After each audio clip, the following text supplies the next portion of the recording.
So the markets have shifted from fun in the sun to sad and mad. And as we were talking about for the last few weeks, it was always going to be inevitable that we'd see a turnaround before we broke towards those new all-time highs. But during the several-week uptrend and recent turnaround the last few days, we've gained some extremely valuable insights into what is actually needed for the market to get the green light and go strong. And that's actually eerily clear if you go through the trajectory of what's been happening. On January 4th, hither, we marked the last market top. The next day, on January 5th, the minutes from the Fed's FOMC December 14th to 15th policy meeting were released, and they started sowing a whole new wave of doubt and ambiguity about how the Fed was going to handle this inflation crisis. Markets were then left to speculate on how much more hawkish the Fed was going to be, and the Fed refused to be very clear at all. Many participants acknowledged that the federal funds rate may need to be increased sooner or at a faster pace than participants had originally anticipated, with balance sheet runoff soon after, but details were scarce, so the market was left to speculate. When left to speculate a negative catalyst, what do markets do? Well, they naturally fear the worst and try to factor that in. That led to a massive sell-off just a day after those all-time highs and marked the start of a huge risk-off period. This individual leg of the sell-off lasted until the 11th when you got a momentary bounce. On that day, the Powell of Jerome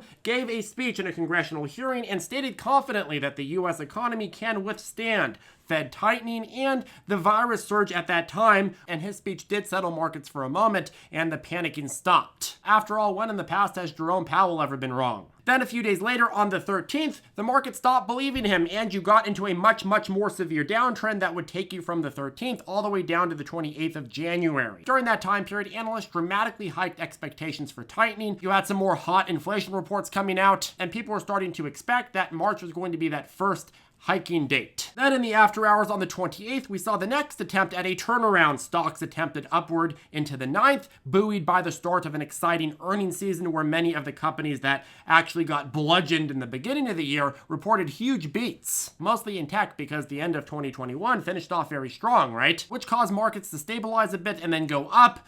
But then, all of a sudden, on February 10th, the fun ended again. The next reversal downward started. The January CPI report came out, and U.S. inflation accelerated to a 40-year high of 7.5%. One of the more hawkish members at the Fed, James Bullard, said that he wants to see a full-point rate hike by July. At the time, that was considered an outlier, but people were anticipating more and more Fed members starting to switch to hawkish and more and more hawkish. During this time period, oil and energy surges as Russia amasses troops at the border between them and Ukraine. Meanwhile, the Fed is still very ambiguous and seemingly indecisive about how they're going to attack inflation and how bad they think it's going to get, which again leaves markets to assuming the worst, so you continue getting selling off. Finally, on February 24th, Russia invades Ukraine and the market bottoms at a new low. You've hit a level that has factored in a lot of uncertainty with the Fed and also the worst case scenario at that time, which would be a Russian invasion of Ukraine. For the moment, markets had been fine to factor in most of their worst fears. And during the period that followed the early days of the invasion, people rushed back into U.S. markets at these levels. Russian rubles got destroyed, sanctions were rolled out, and the global economy was under pressure of accelerating energy prices. You had a mix of opinions. Some felt that the Fed would be less hawkish considering new threats in Europe.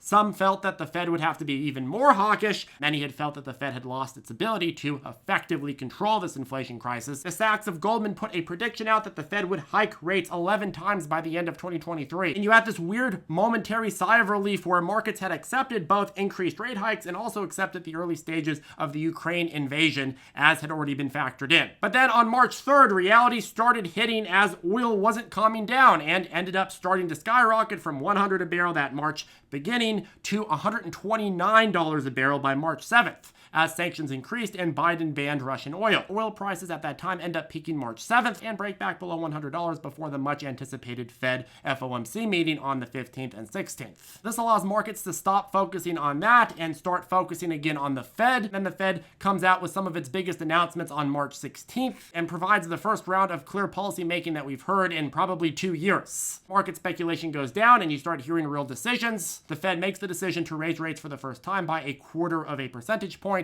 They also pencil in 6 more hikes for 2022 and set expectations for the wind down of their massive balance sheet. This news, while certainly not good for markets, allowed markets to see for the time being a clear pathway forward and allowed them to have a longer term time horizon. And likewise, from the start of that Fed meeting to March 29th, the market went on a tear that recovered much of its massive drop. During that time period, the market brushed off Russia fears, inflation reports, and overall risk on trading returned. But week after week of rally set the market up for inevitable weakness, as the higher that valuations climb, the more that risk inherently climbs. And then on the 30th, you started seeing a bit of a reversal as speculation and disbelief in the Fed's planned trajectory started going up again. This leads to a sell-off yesterday as we start getting actual words where Fed Governor Brainard, who usually leans traditionally more dovish, says she sees balance sheet reductions soon and at a rapid pace. She also said that the rapid portfolio reductions will contribute to monetary policy tightening over and above the expected increases in the policy rate reflected in market pricing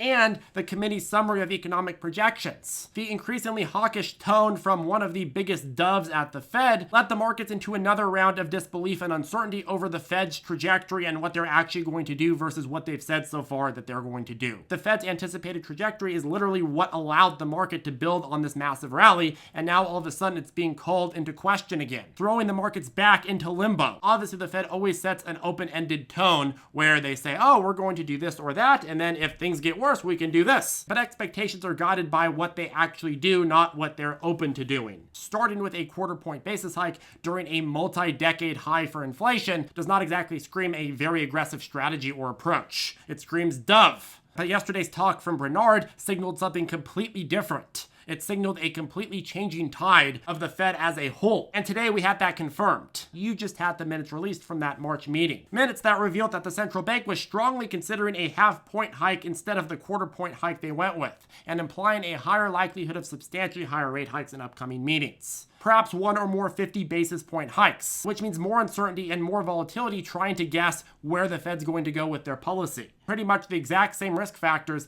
that catalyzed the sell-offs from these valuations just a month or two ago. So anyways, we're now caught up to today, and the conclusion that you could gander from looking at this trajectory and how the market has reacted to Fed policy and Fed decisions, and what we need to get another round of sustained uptrending is, number one, we need the Fed to lay out a new clear policy proposal and for the market to trust it. If the Fed came out tomorrow with a much more aggressive plan that convinced markets that it would actually bring down inflation over the next 6 to 12 to 18 months, depending how aggressive that plan is, the market would almost certainly tank dramatically to factor in the discounting. But at least then the market would have a new low to build off of, similar to how it had a new low last time the Fed set a clear policy projection. The problem with the last Fed policy projection is that the markets lost confidence in the ability of the Fed to actually be successful at bringing down inflation with what it laid out. We need to see a Fed policy proposal that allows markets to factor in very aggressive tightening, but also the ending of massive inflationary pressures, which allows markets to start to rebuild from lower levels and start up on a new bull run. As long as the Fed's pathway to get us out of this crisis is marred in uncertainty and consistent reversals and escalations, it makes it harder and harder for people to justify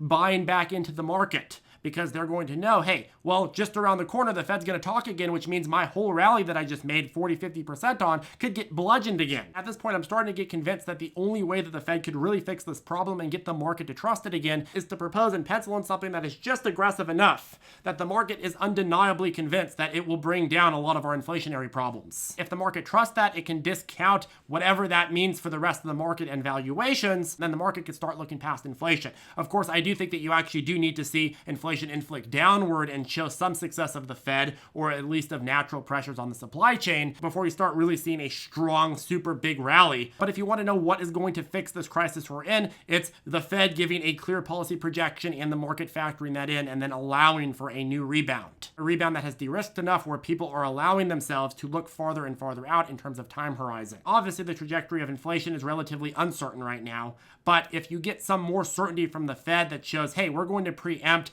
the spiraling inflationary pressure that is already out of control, then all of a sudden the market's like, okay, well, that sucks. Sell, sell, sell. But at the same time, you get some of the biggest and deepest discounts that we've seen, and you get the ability for, during the cycle, to actually see a more and consistent rebound, which provides not just huge trading opportunities like we saw after the massive 2020 drop, but also some really good deals on some of the highest conviction stocks.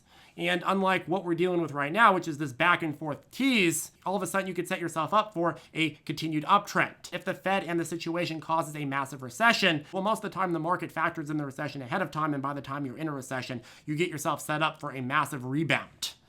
factoring in what's going to happen when you get out of it. And then probably eventually also a reversion back down to lower interest rates in the long run. So I don't know, folks, it may sound bleak, but I think at the end of the day, you need to see something big happen in order for the market to wake up and get out of this funk where it just has to go back and forth forever. You want the market to be looking at a more healthy long-term projection, not just what's going to happen this quarter or what's going to happen 2 quarters from now. Anyways, folks, that caps off today's video. If you have any questions, feel free to reach out to us below or join us on ZipTrader Circle. If you're looking to learn how to trade with our step-by-step lessons, our private chat, our daily morning briefings, as well as our full price target list, I'll put a link to ZipTrader U below. Coupon code never give up, because we never give up, rain or shine, in the markets. And also, if you're looking for a powerful trading app, I'll put a link to Moomoo down below. You'll get up to 5 free stocks when you both sign up and deposit with our link below. Have a good one, and we'll see you in the next video.